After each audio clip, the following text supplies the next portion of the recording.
Hi everybody, ಇವತ್ತಿನ special ನುಗ್ಗೆಕಾಯಿ sambar recipe. ಇದು ತುಂಬ ಈಸಿಯಾಗಿ ಮಾಡ್ಬೋದು. ಯಾವ ರೀತಿ ಮಾಡೋದು ಅಂತ ನೋಡೋಣ. ಮೊದಲಿಗೆ ಒಂದು 3-4 ನುಗ್ಗೆಕಾಯಿನ ಕಟ್ ಮಾಡಿ ಇಟ್ಕೊಂಡಿದ್ದೀನಿ. ಈ ಥರ ಸಿಪ್ಪೆ ತೆಗೆದುಬಿಟ್ಟು ಕಟ್ ಮಾಡಿ ಇಟ್ಟಿರೋವಂಥದ್ದು. ಅದೇ ರೀತಿ ಒಂದು ಈರುಳ್ಳಿ, ಒಂದು ಟೊಮೊಟೊ ಹೆಚ್ಚಿಟ್ಕೊಂಡಿರೋವಂಥದ್ದು, ಬೆಳ್ಳುಳ್ಳಿ ಪೇಸ್ಟ್ ಮಾಡಿಟ್ಟಿದ್ದೀನಿ, ತೊಗರಿಬೇಳೆ ತೊಳೆದು ನೆನೆಸಿ ಇಟ್ಟಿರುವಂಥದ್ದು, ಸ್ವಲ್ಪ ಹುಣಸೆಹಣ್ಣು, ಇಷ್ಟನ್ನು ರೆಡಿ ಮಾಡಿ ಇಟ್ಕೊಬೇಕು. ಜೊತೆಗೆ ನುಗ್ಗೆಕಾಯಿ ಜೊತೆಗೆ ಯಾವುದಾದ್ರೂ ತರಕಾರಿ ಇದ್ದರೆ ಹಾಕ್ಕೊಬೋದು. ಇಲ್ಲಿ ಗೆಡ್ಡೆಕೋಸಿಟ್ಟು ಹಾಕ್ಕೊಂಡಿದ್ದೀನಿ. ನಿಮ್ಮಲ್ಲಿ ಪಂಪ್ಕಿನ್ ಇದ್ದರೆ ಅದನ್ನು ಕೂಡ ಹಾಕ್ಕೊಬೋದು. ನೆಕ್ಸ್ಟು ಯಾವ ರೀತಿ ಮಾಡೋದು ಅಂತ ನೋಡೋಣ. ಇಲ್ಲಿ ಒಂದು ಕುಕ್ಕರ್ನ ಇಟ್ಕೊಂಡಿದ್ದೀನಿ. ಕುಕ್ಕರ್ಗೆ ಸ್ವಲ್ಪ ಎಣ್ಣೆ ಹಾಕ್ತಾ ಇದ್ದೀನಿ. ಮೊದಲಿಗೆ ಎಣ್ಣೆನ ಹಾಕೊಂಡ ನಂತರ ಸಾಸಿವೆನ ಹಾಕ್ಕೊತಾ ಇದ್ದೀನಿ. ಸಾಸಿವೆನ ಹಾಕಿದ್ದೀನಿ. ಸಾಸಿವೆ ಸಿಡಿದ ನಂತರ ಒಣಮೆಣಸಿನಕಾಯಿ, ಕರಿಬೇವಿನ ಸೊಪ್ಪು, ಆನಿಯನ್, ಹೆಚ್ಚಿಟ್ಟಿರುವಂತಹ ಈರುಳ್ಳಿನ ಹಾಕ್ಕೊಂಡು ಸ್ವಲ್ಪ ಹೊತ್ತು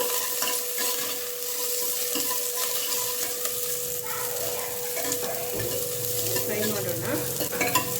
ನಂತರ ಇದಕ್ಕೆ ಹೆಚ್ಚಿಟ್ಕೊಂಡಿರೋಂಥ ನುಗ್ಗೆಕಾಯಿನ ಒಂದು ಕೋಸು ಕೂಡ ಹಾಕಿದ್ದೀನಿ. ಹೆಚ್ಚಿಟ್ಕೊಂಡಿದ್ದಂಥ ಕೋಸು, ಯಾವುದೇ ತರಕಾರಿನ ಬಳಸ್ಬೋದು. ಕೋಸನ್ನ ಹಾಕಿದ್ದೀನಿ.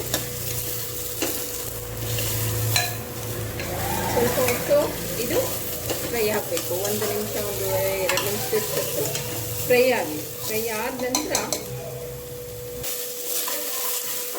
ಇದು ಎಣ್ಣೆಯಲ್ಲಿ ಫ್ರೈ ಆಗೋದ್ರಿಂದ ನುಗ್ಗೆಕಾಯಿ ಮಿಕ್ಸ್ ತೆಗೆದುಕೊಳ್ಳಲ್ಲ.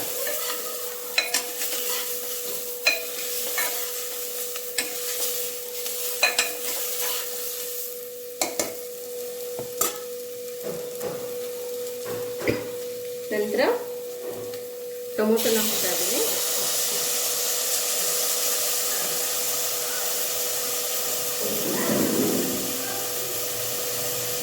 ಬೆಳ್ಳುಳ್ಳಿ ಪೇಸ್ಟು ಆಗಲೇ ಹಾಕಬೇಕಿತ್ತು.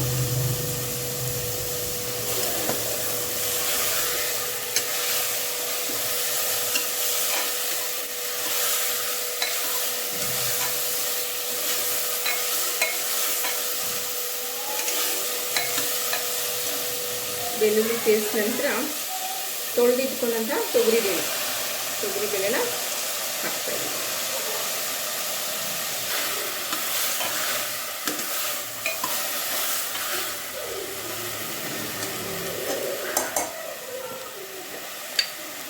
ನಂತರ ಅರಿಶಿನ,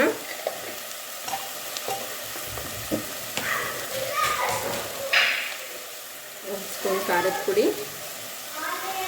ಹುಣಸೆಹಣ್ಣು ಹಾಕೋದ್ರಿಂದ ಖಾರನ ಸ್ವಲ್ಪ ಜಾಸ್ತಿ ಹಾಕ್ಬೋದು. 1/4 ಸ್ಪೂನ್ ಹಾಕಿದ್ದೀನಿ. ನಂತರ ಧನಿಯಾ ಪುಡಿ, ಹುರಿಗಾಳ ಪುಡಿ ಅಂತೀನಿ. ಧನಿಯಾ ಪುಡಿ 2 ಟೀ ಸ್ಪೂನ್. ಅದಕ್ಕಷ್ಟು ಉಪ್ಪು,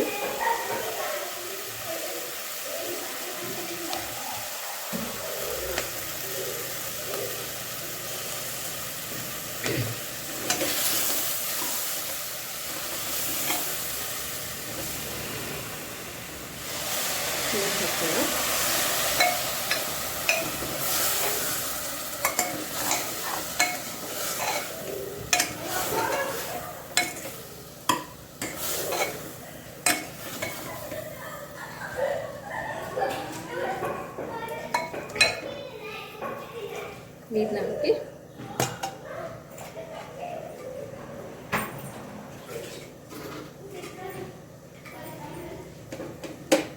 ನೀರನ್ನ ಹಾಕಿದ್ದೀನಿ.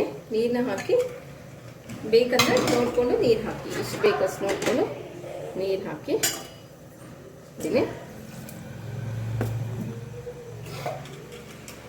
ಇದನ್ನ ಕ್ಲೋಸ್ ಮಾಡಿ 2 ವಿಷಲ್ ಕೂಗಿಸ್ಕೊತೀನಿ.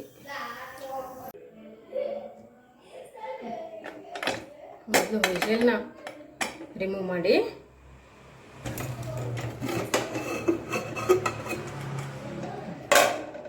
ಈ ರೀತಿ ಹಾಕಿರುತ್ತೆ.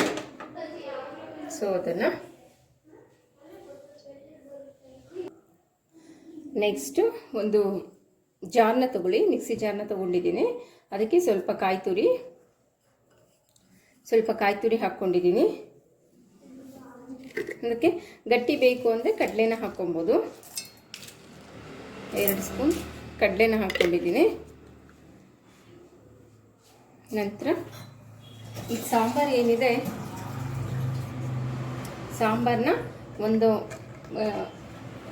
ನಾವು ಸಾಂಬಾರು ಮಾಡ್ಕೊಳ್ಳೋವಂಥ ಡಬ್ರಿಗೆ ಹಾಕೋತಾ ಇದ್ದೀವಿ.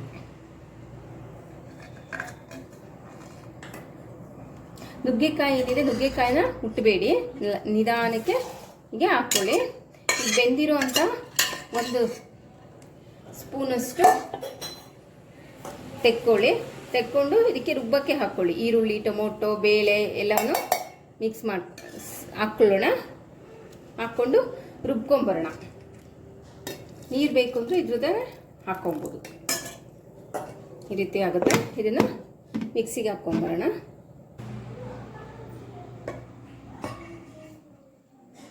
ಈ ರೀತಿ ನುಣ್ಣಗೆ ಪೇಸ್ಟ್ ಮಾಡ್ಕೊಂಬರ್ಬೇಕು. ತೊಳ್ಕೊಂಡು ಸಾಂಬಾರು ಅದಕ್ಕೆ ಮಾಡ್ಕೊಳ್ಳಿ.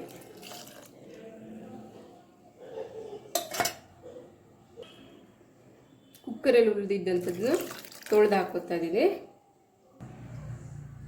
ಸಾಂಬಾರು ಹದಕ್ಕೆ ಎಷ್ಟು ಬೇಕೋ ಅಷ್ಟು ತೊಳೆದು ನೀರನ್ನ ಹಾಕೋತಾ ಇದ್ದೀನಿ. ಇದಕ್ಕೆ ಸೌಟ್ ಹಾಕಬಾರ್ದು. ಸೌಟ್ ಹಾಕಿದ್ರೆ ನುಗ್ಗೆಕಾಯಿ ಎಲ್ಲ ಕದ್ರೋಗ್ಬಿಡುತ್ತೆ. ಇದೇನಿದೆ ಅದನ್ನು ಸ್ಟವ್ ಮೇಲೆ ಇಟ್ಕೋತಾ ಇದ್ದೀನಿ. ಆನ್ ಮಾಡಿಕೊಂಡು ಕುದಿಸೋಣ. ರುಚಿಗೆ ತಕ್ಕಷ್ಟು. ಈಗ ಕುದಿಯೋದಕ್ಕೆ ಸ್ಟಾರ್ಟ್ ಆಯಿತು. ಇದಕ್ಕೆ ಸ್ವಲ್ಪ ರುಚಿ ಹಾಕ್ಕೋತಾ ಇದ್ದೀನಿ. ನೆಕ್ಸ್ಟು ಹುಣಸೆಹಣ್ಣು. ಇವಾಗ ಈ ಹಂತದಲ್ಲಿ ನಾವು ಹುಣಸೆಹಣ್ಣು ಬಿಡಬೇಕಾಗುತ್ತೆ. ಇನ್ನು ತೊಳೆದು ಇಟ್ಕೊಂಡಿದ್ದಂತಹ ಸ್ವಲ್ಪ ಹುಣಸೆಹಣ್ಣು ಬಿಡಬೇಕಾಗುತ್ತೆ.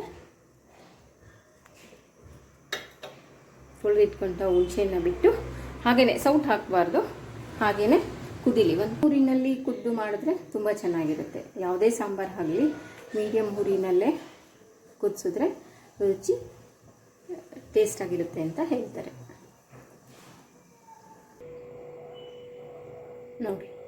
ನೋಡಿ ಈ ರೀತಿ ಸಾಂಬಾರು ರೆಡಿ ಆಗುತ್ತೆ. ಇದನ್ನು ಒಂದು ಬೌಲ್ಗೆ ಸರ್ವ್ ಮಾಡೋಣ.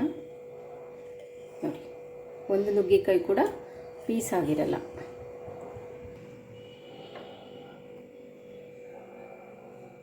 ಹೀಗೆ ಬೌಲಲ್ಲಿ ಅನ್ನ,